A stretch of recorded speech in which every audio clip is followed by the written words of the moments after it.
Globalisasi. Iya, kata ini pasti sudah tidak asing didengar oleh telinga kita. Globalisasi membuat dunia terasa tidak berjarak. Pertukaran informasi terjadi sangat cepat, dan cara kita memandang dunia kini lebih jauh dan juga lebih terbuka.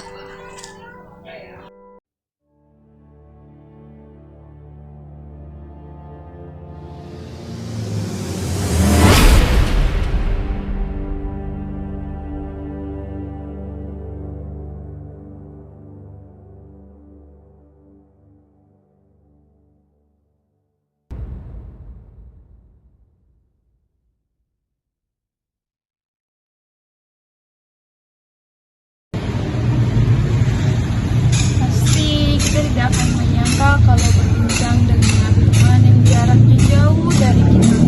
Rasanya seperti berada di ruangan sama, berbelanja impor seperti jajan jual di depan rumah.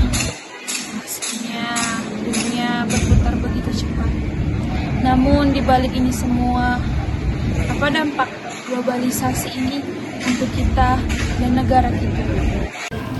Sebenarnya era globalisasi sudah ada sejak manusia mengenal yang namanya perdagangan internasional.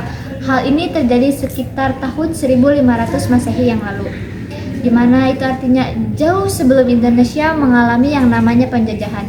Baru pada abad ke-18 awal mula terjadinya revolusi industri, di mana pada saat ini tenaga manusia dan juga hewan mulai tergantikan dengan yang namanya tenaga mesin.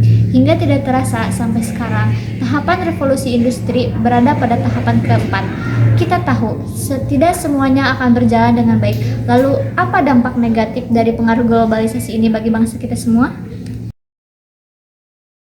Hanya bisa digantikan oleh atau tidak. Instagram ini dinobatkan sebagai media sosial yang paling sering digunakan untuk melakukan perundungan atau bullying secara online. Siswa SMP negeri di Malang, Jawa Timur yang diduga menjadi Korean Wave adalah salah satu fenomena yang sedang digandrungi di Indonesia, khususnya di kalangan remaja. Apa sajakah dampak dari Korean Wave? Simak liputan berikut ini. Korea Selatan merupakan salah satu negara yang menjadi sorotan dunia. Dewasa ini, budaya Korea sedang populer. Hampir di seluruh dunia terpengaruh oleh budaya Korea Selatan, mulai dari musik, drama. Itu hanyalah beberapa dampak negatif dari pengaruh globalisasi. Masih banyak pengaruh globalisasi lainnya yang menjadi hambatan dalam mengimplementasikan nilai-nilai Pancasila. Contohnya adalah yang pertama itu maraknya penggunaan AI pada kalangan anak muda di zaman sekarang, terutama di kalangan anak sekolah dan mahasiswa. Nah, penggunaan AI ini sangat mengakibatkan berdampak positif dan juga dampak negatif. Nah, dengan semakin maraknya penggunaan AI ini menyebabkan anak muda zaman sekarang itu sangat bergantung terhadap AI. Nah, hal ini menyebabkan kurangnya berpikir kritis dan kecanduannya terhadap teknologi. Maka dari itu, kita sebagai anak muda seharusnya bisa menginvestasikan waktu dalam mengembangkan keterampilannya, seperti berpikir kritis, memecahkan masalah kognitif, dan kreativitas agar tidak ketergantungan menggunakan AI. Gunakanlah AI sebijak mungkin agar kita tidak kehilangan kontrol sebagai manusia. Kemudian contoh tantangan implementasi Pancasila yang kedua yaitu dengan masuknya budaya asing ke Indonesia yang menyebabkan budaya di negara kita sendiri sedikit demi sedikit menjadi terlupakan. Hal ini seperti fenomena Korean Wave yang terjadi pada kalangan masyarakat di Indonesia. Fenomena ini memengaruhi berbagai aspek kehidupan di masyarakat.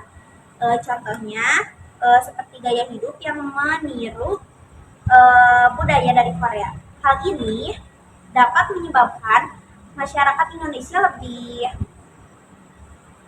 tertarik atau minat belajar budaya Korea dibandingkan dengan budaya sendiri, sehingga dapat menyebabkan munculnya jiwa nasionalis. Menyaring budaya asing yang akan masuk ke Indonesia dan disesuaikan dengan nilai, norma, dan keyakinan. Mencintai dan menggunakan produk dalam negeri, memahami dan mengamalkan nilai-nilai Pancasila, memperkenalkan dan melestarikan budaya Indonesia. Kemudian, kita harus meningkatkan kesadaran budaya lokal dengan mengedukasi masyarakat melalui program pendidikan kampanye publik dan promosi budaya lokal. Pada era globalisasi ini telah membawa suatu perubahan yang cukup besar bagi kehidupan manusia. Dengan adanya perkembangan teknologi pada saat ini dapat memudahkan manusia dalam melakukan segala hal. Pada perkembangan teknologi, khususnya pada era digital, memiliki peran penting dalam kehidupan sehari-hari. Selain itu, digital juga dapat berperan penting dalam pendidikan. Sudah seharusnya kita bangsa Indonesia bisa memahami filosofi Pancasila dengan baik, agar keutuhan dan persatuan bangsa kita bisa terjaga. Sebenarnya, kini generasi muda sudah meninggalkan nilai-nilai Pancasila.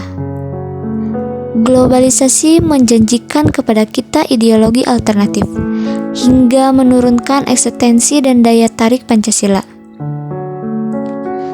Itulah sebabnya, budaya bangsa Indonesia kini perlahan mulai luntur. Seharusnya, kita tidak hanya sekedar memahami Pancasila, namun harus dihayati dan diwujudkan dalam kehidupan kita pribadi dan juga seluruh masyarakat Indonesia. Sehingga akan tumbuh kesadaran untuk hidup berbangsa dan bernegara berdasarkan Pancasila. Jangan sampai kita lupa apa yang telah menyatukan bangsa kita. Dan jangan sampai lupa apa yang menjadi cita-cita bangsa kita semua. Terima kasih.